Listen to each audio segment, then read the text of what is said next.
We have 5 out of 5 that showed up on, a moment's notice. So, our people are being really best served here when we work together. So thank you. I also appreciate all the calls that you guys have made to me and to the administration, and just a collaborative effort.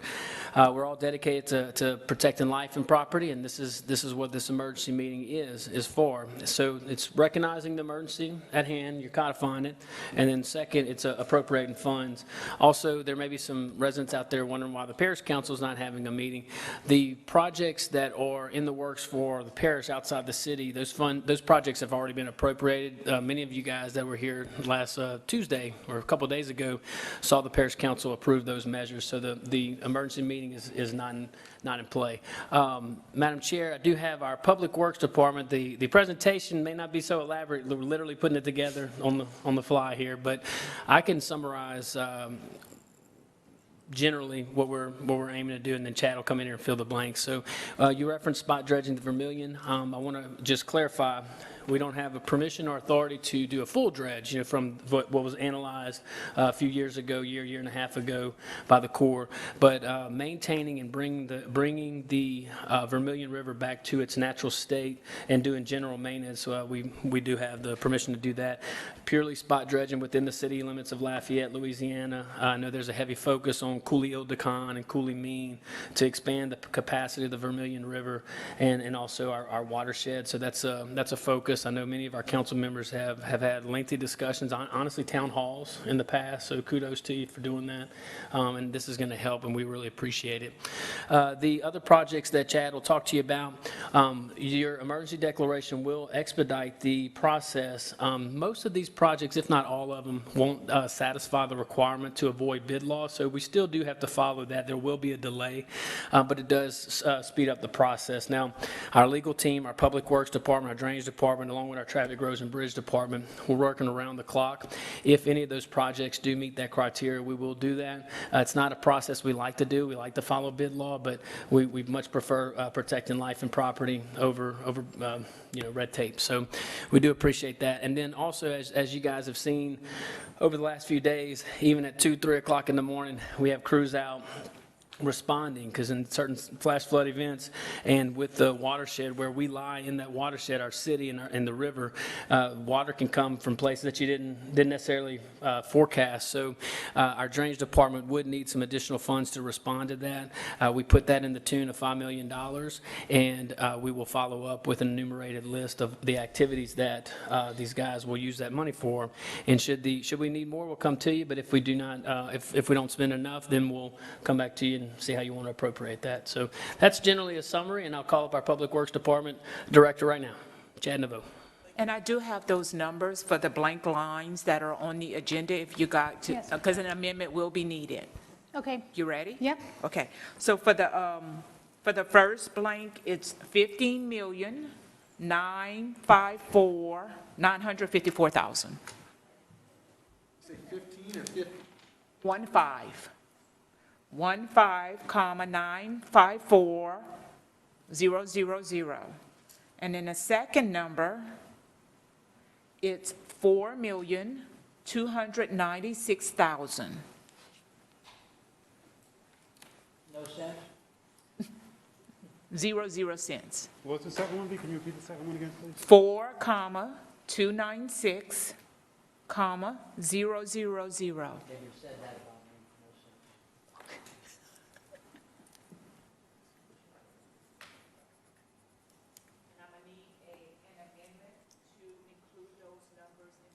I'd like to offer an amendment to offer the first line item at $5,945,000. 50 million. Okay, yeah. 15 million. Okay, $15,945,000, and the second blank to be filled in at $4,296,000. I have a motion by Councilman Nakhan. Do I have a second? I have a second by Councilwoman Cook. I guess we are about to have a presentation, so we can hold off on council discussion and public comment until we finish this. Yep. Well, good afternoon. For the record? Chad Naveau, Director of Public Works. Again, the mayor did a good job. He gave you a good overview. of some of the things that we're looking at trying to expediting. As you guys know, y'all get probably some of the same phone calls that we're getting right now in the aftermath of flash flooding and other events. But focusing on the river, it's always a big topic of discussion. We have been looking at a maintenance project, spot dredging. The surveys are done. We have information that says, we know where we need to be doing some maintenance. So we quantify that, and, getting moving on this is probably the highest priority project that we think will certainly serve a lot of people in the city. Drainage maintenance, ditch digging, flushing culverts. These may look small, but these provide a very valuable function in a lot of neighborhoods, a lot of localized benefit. Additionally, Public Works has many projects for drainage. Of course, we have a lot of detention. We have other maintenance projects where I use Walker Road, for example, because it's listed in here. Just last week or a week and a half ago, we had intersection flooding going on. And we have active projects currently that need funding to assist in that general area. So that's also part of it. And lastly, we have a lot of, and you've gotten these phone calls where people's are getting water in their homes in subdivisions, again, more localized flash flooding events causing these problems. We believe we can go in there and really customize solutions to try to mitigate these localized floodings, and that's part of this plan also. So again, if you guys have any questions. And one amendment to our presentation, we also have 2 flusher trucks in here. We have had several conversations with council members. You notice the ditches, sometimes you'll get complaints from neighbors that the water's just sitting there. A lot of times because Brian's guys are limited in their resources, can't get there quick enough, so that subsurface drainage is very important. We feel like that would obviously expedite the situation in these flash flood events. Hopefully the rain will stop, although we're preparing for the worst, being that the forecast shows a little bit more rain. So we know that would help. Now, we were going to request that anyway in the regular budget. I don't think there's any objection from any council members, but waiting till November 1st, I don't think is going to help, especially when we have hurricane season coming. Do you have any sort of, I was sort of hoping for a presentation with maps to show us and give us an idea of exactly where show the public where these areas are specifically and what areas they're going to help. Do you have that? Look, Exhibit 1, and it has all of this stuff. Well, currently, we are still collecting information on, like, for example, where homes have flooded. That is information that's coming in through 311, is coming into our drainage department. Our engineers are also looking at answering phone calls and getting emails and things like that. So as we collect this data, we are compiling it and hopefully get it posted, and documented on the I'm map. going to give you the list of the exhibit. I don't know if you have it in front of you, and then you can talk it through. That might help out. Is there a way we can put it up on the screen? I'm pointing behind me. The screen's not down. Is there a way for us to put this on? Okay. That way the public can see? Yeah, okay. Okay, so I'm looking at comms. He's going to post it to your social media and upload it. But you can talk it through, at least you can give a geographical. Sure, okay, I'll do that. Like I said, I kind of went through this. I didn't talk about the trucks too much, but. One other thing, Chad. So remember, the council did approve several drainage projects on Tuesday, and we're very appreciative of that. These projects are more imminent to the threat that we're seeing right now, so we felt the need to bring it in the form of emergency declaration and emergency ordinance. So I don't want to downplay what you guys approved Tuesday. That will help the watershed, it'll help the city, but these projects are a little bit more tailored. I would agree that this plan right here that you're looking at is focused on addressing this recent event and trying to mitigate any future flash flooding and just overall just provide immediate benefits to areas that are, having problems with drainage.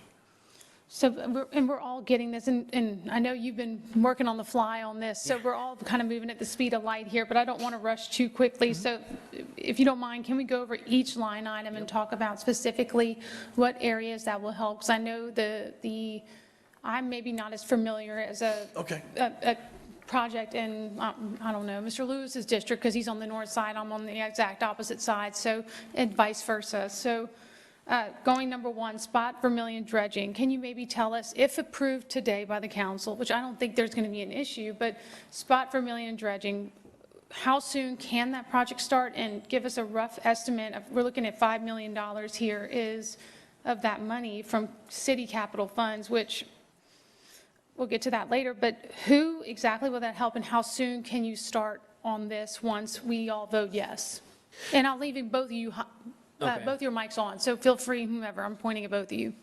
So Chad, correct me if I'm wrong, so the fencer maker did the sonar engineering of the river. They're still actually in the process of finalizing it. Literally any minute now it should be finalized. But what the preliminary showings or findings are is that where we thought there would be buildup, Ildacon, Cooley Mean, those are areas that is kind of an easy win. We also note that it's phase one because we do anticipate there would probably be additional spot dredging once or at least additional funding for spot dredging along there. There's a lot of things at the river, even though it was clean years ago, it's crowded in there. So that's really the nuts and bolts of it. It's all within the city limits. I know that some of the, like Beverly and Cooley, Bendale Gardens, for example, I know they were just drastically hit with that, and that's right where Cooley Mean hits. And go along both north and south, you're gonna see a benefit. But you've been looking at this a lot more than I have. Well, I had the privilege of looking at the heat maps that they produced when they surveyed the bottom of the river, and again, they're quantifying exactly how much material would need to come out, which is kind of important in putting a solid number on this thing. But I can tell you the Cooley Mean, where it goes into the bayou, Vermilion, is the worst area where you have very shallow water clean across the river. It's probably not even really navigable with any sizable boat. You got to be really careful anyway in low water. But certainly, I know that area is the worst spot, and from there they're branching out, and we'll be quantifying as the process moves along. But and again, we call it a phase one because we do want to get in and not with this funding we would get in and do as much as we can with the funding we have. So how soon can we get in there? I think as a maintenance project we should be able to move pretty quick. That if we can get around having to go through a longer, advertisement process, I mean, I'm thinking 30, 45 days potentially is probably, something we can look at. And there's possibilities for sooner as well. Also, Madam Chair, we do have our 3 civil engineers in the back if any of the council members have questions. Not to put you guys on the spot, but they've been working diligently all day in anticipation of an emergency ordinance, and then in working in conjunction with the chair, we made that decision to actually have an emergency meeting. But Pam, Fred, and Jimmy are back there. They worked extensively on these projects, if you guys have any questions. So that answers number one. Number two, drainage maintenance, and then spot dredging the Vermilion. And this is not going to, I know we need to confirm this. We've been having meetings about these particular projects for a while. Many of you've met with many of the council members. So this isn't something that's just been rushed. And it's also built off the recommendation of the Corps of Engineers. And you've been working with UL Engineering as well, right? Correct. So this will not negatively affect anyone north or south of us, correct? That's a very good clarifying point. So UL, on the PhD scientific modeling side, has shown that the likelihood of hurting anybody is pretty much non-existent, and of course on the engineering side as well. This was also done actually more extensively than what we're looking at in the 90s, that no one was harmed by that. So if in layman's terms, the way I interpret it, while the water, if there's any concern with water getting south of us quicker, as we all know, the Vermilion River also flows north. Well, then that same theory is correct, that it would go north quicker as well. So I think that's a good summary of that particular situation. Yeah. Well, I do know there's a vehicle in the river near the BVD boat ramp, so, I mean, it's something that needs to come out. I mean, it's causing some problems, probably a safety concern in low water and things like that, so we feel comfortable we'll be able to get in there and do that maintenance. Okay. The drainage maintenance projects, $3 million coming from general funds. Can you go into a little bit more detail exactly which projects these are, listing them out, and what areas, maybe even what districts this will be coming from? Well, again, that's currently out of the drainage department is where the targeted funds will probably be addressed, some of their challenges. There's lots of ditch digging, ditch maintenance, coulee maintenance, culverts, cross drains, improvements. Some are failing. This will advance a lot of maintenance issues on Brian's end for sure. And, you know, being with short notice, I don't have a clear list for you to look at, but we can certainly put that together for you so you'll know where we're focusing some of these dollars. So I just got clarification, and Kearney can help me out here, but it's still Fund 101 allocated to the drainage department for drainage maintenance ditches inside the city limits of Lafayette. Okay, you just beat me to my next question. So these are all ditches and drainage projects within the city limits of Lafayette? Yeah. That is correct. And again, for all our parish residents, the only reason why we're not calling a parish meeting is because those particular projects were appropriated. This is because of the nature of this particular flash flood event. It just happens to be in the city where we need these additional funds. You know, God forbid, but maybe the next flood event, you know, might be in a different area, and then maybe a different council